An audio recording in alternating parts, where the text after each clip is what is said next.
welcome to EduSearch Clinics. I am Dr. Gunjan Desai, and it gives me great pleasure to welcome you all to this brand new series of EduSearch called Patient Talks.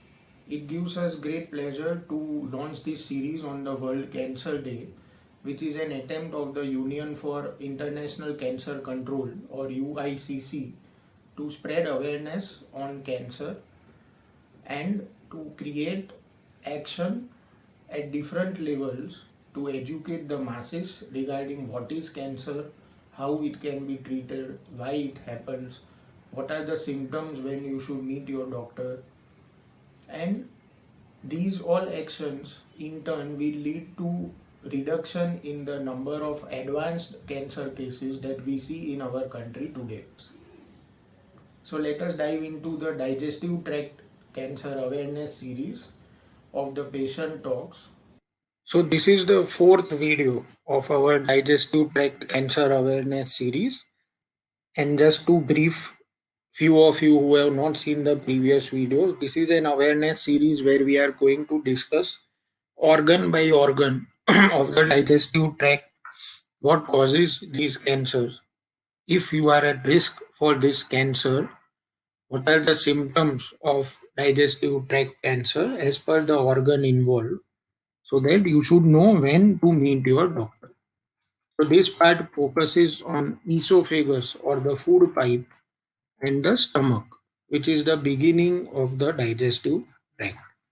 So before we go into detail as per all our videos, I would stress again on the fact that out of nearly 10 million people who die from cancer every year, more than one third of these deaths can be avoided, and we can avoid them by early detection and prevention. How we can do this? Prevention is by lifestyle modification and awareness. So all of you can take action by sharing these videos so that more and more people can be aware of symptoms of cancer and can meet your doctor and prevent cancer from occurring by taking lifestyle measures. Early detection is only possible through awareness and education, and that is why we have started this series. So like each of the videos, first we see where the food pipe or the esophagus and stomach are located. So this is the area.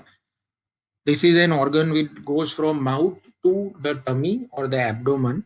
So if we see the conventional digestive system image that most of you have studied, from mouth, this is where the esophagus starts or the food pipe starts, and it takes the food bolus into the stomach.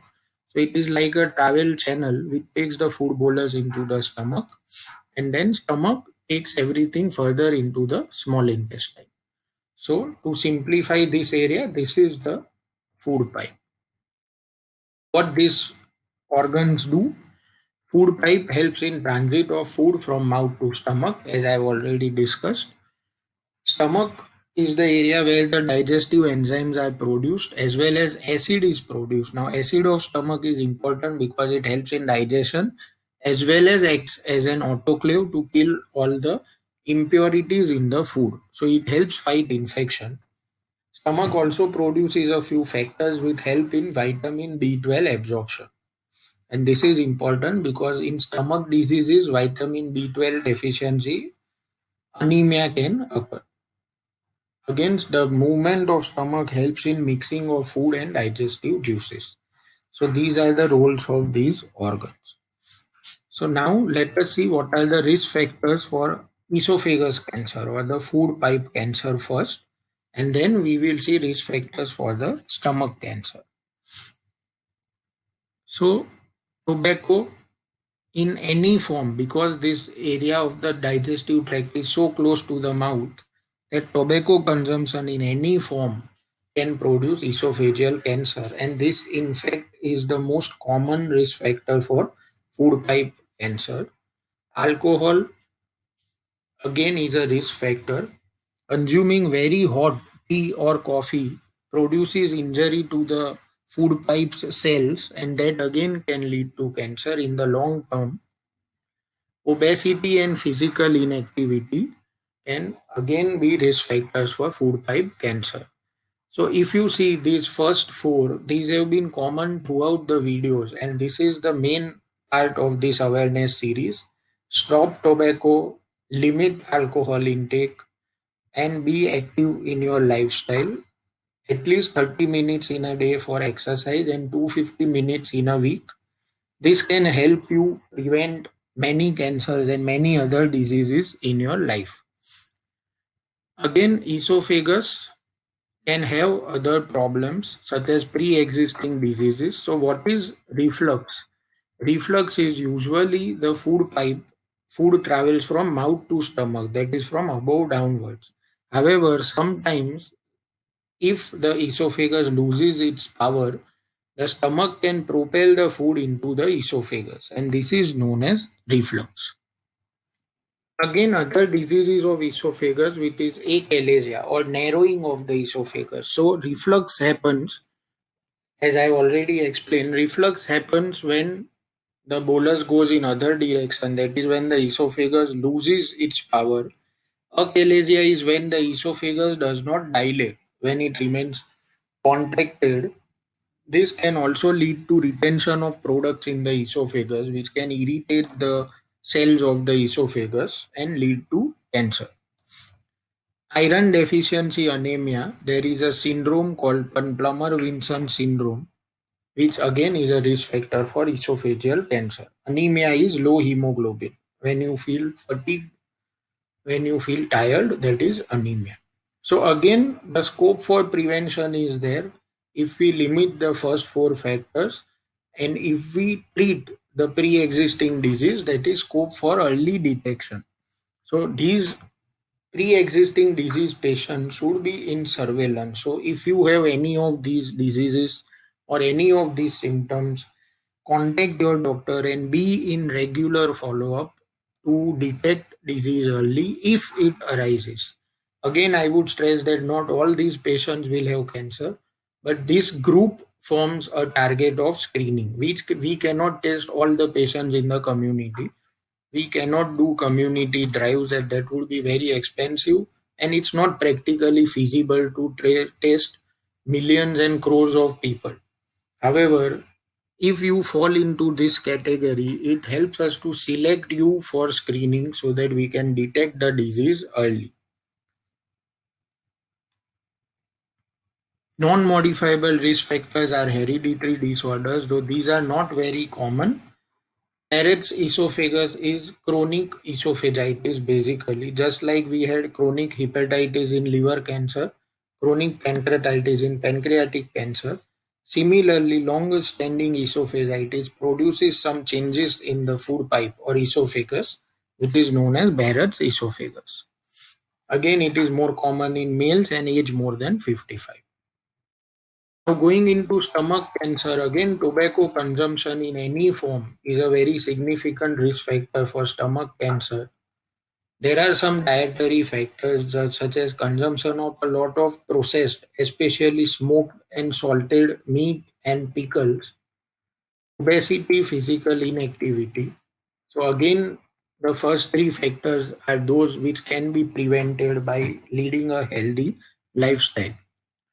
Pre-existing disease in stomach is a bacterial infection called Helicobacter pylori. This is very common in our population, but if this infection produces a chronic long-standing gastritis, just like esophagitis, hepatitis, pancreatitis, if there is long-standing gastritis due to Helicobacter pylori, this is a risk factor for stomach cancer. Previous gastric surgery, just like in esophagus, the contents from stomach can go into the food pipe in reverse direction. Similarly, the contents from small intestine can go into the stomach, which is known as bile reflux. And this can occur due to previous surgeries and is a risk factor for stomach cancer. As I told, stomach has a function of absorption of vitamin B12 by producing a factor. So, severe vitamin B12 deficiency, or what is known as atrophic gastritis and pernicious anemia, again is a risk factor for stomach cancer. Epstein-Barr is a virus, just like coronavirus, common cold virus. Epstein-Barr is a virus, and this can produce gastric lymphomas more commonly, which is a type of stomach cancer. So again, we know there is scope for prevention, and I don't need to repeat this now. For pre-existing diseases, if we treat H. pylori, the H. pylori can be cured. So its cure is possible. And for anemia, we need to treat pernicious anemia. So these are the scope for prevention and early detection for stomach cancer. So now going into non-modifiable risk factors for stomach cancer, which are similar to esophageal cancer. There are a few hereditary cancers like hereditary diffuse gastric cancer, colorectal cancer syndrome called HNPCC or the Lynch syndrome, familial adenomatous polyposis, which is again a syndrome which affects colon, small intestine as well as stomach, Life-Romani syndrome and Peutz-Jeghers syndrome. You don't go into details of these names as they are not required for awareness. What is important to know is that if you have a person with cancer in family, especially at a young age, you need to discuss this with your doctor, because again, you form a very selective group of population which can be screened for identification of cancer early so that it can be cured. So again, family history of gastric cancer or personal history of gastric polyps. I will be stressing on these heredofamilial issues in the next video because it is most important in the colon and rectal cancer. So do look into that video as well for understanding when and how family and hereditary factors affect your cancer risk. Again, age and gender are similar, males more than females. The only digestive tract cancer which is more common in females than males is gallbladder cancer and older age. So now once we know the risk factors, if we don't have the risk factors, there is a very less likelihood for prevention. If you have risk factors which are modifiable, do take the changes in your lifestyle as described here so that you can prevent or delay the occurrence of cancer. The symptoms help you in early detection. So let us see the symptoms of esophageal disease. As esophageal is a transit pipe of food, the problem will be difficulty in swallowing, or the food may come back in mouth, which is known as regurgitation. Or when you are swallowing food, you may have pain in the chest or in the upper abdomen where the food pipe is located. Again, loss of appetite, early satiety, and weight loss, which is unintentional, are common cancer related symptoms. If you have anemia, you can have easy fatigue, tiredness, and weakness. Now, since food pipe is in close relation to the entry into lungs, which is trachea, chronic reflux can affect the throat and produce long-standing cough, hoarseness, or change in voice. And this cough is increasingly noticed in night. So, if you have a lot of symptoms related to nighttime coughing and reflux, that is again a indication that you should meet your doctor. Since this is food pipe, you can have nausea and vomiting, which may or may not contain blood. And if there is pre-existing reflux or other disease, worsening of symptoms is again a sign that you should meet your doctor. So swallowing related problems, change in voice, long-standing cough, increased nighttime symptoms such as reflux and cough, and red flag cancer symptoms such as bleeding in vomiting or black colored stools or loss of weight and appetite which is not planned are symptoms when you should consult your doctor. Similarly, for stomach disease, you can have regurgitation and chest pain or upper abdominal pain, loss of appetite and loss of weight, easy fatigue, black colored stools, abdominal bloating, nausea, and vomiting. So, now if you can see, this is why we have clubbed these two organs because the symptoms are more or less same. The only change is that stomach cancers predominantly have significant loss of weight and loss of appetite, and these patients have regurgitation, but they do not have difficulty in swallowing. So this is the difference. Also, black colored stools, tarry stools called melena, due to presence of blood in stools, are more common in stomach disease compared to esophageal disease. So what are the preventive strategies for upper GI cancer? Now that you know the risk factors and the symptoms, the key aim of this awareness series is prevention and early detection. So we have already discussed this, but to summarize, the preventive strategies are changes in diet. As this is food pipe, it is affected by food. So increase fresh fruits and vegetables and avoid smoked, salted and pickled processed food, especially processed meats. In lifestyle, quit or moderate alcohol and absolutely quit smoking. Weight control and exercise again help. Pre-existing diseases for esophagus or stomach. If you have chronic esophagitis, get it treated. Hemoglobin, get it checked. If it is low, get it treated. Helicobacter pylori gastritis, again an easily treatable disease, so get it treated and you have cure for all these diseases. And if they get cured, the risk of cancer goes down significantly. Again, if there is hereditary syndromes or family history, go for genetic counseling and surveillance. We will discuss when you should select family history as a criteria to meet your doctor in the colorectal disease as well. And there we have highlighted these points in detail. So stay tuned for the next video. So how to identify issues early? If you see any of these symptoms, meet your doctors as soon as possible. All patients with chronic esophagitis, which is Barrett's, or chronic or long-standing gastritis should be aware of these points. So share this video to everyone.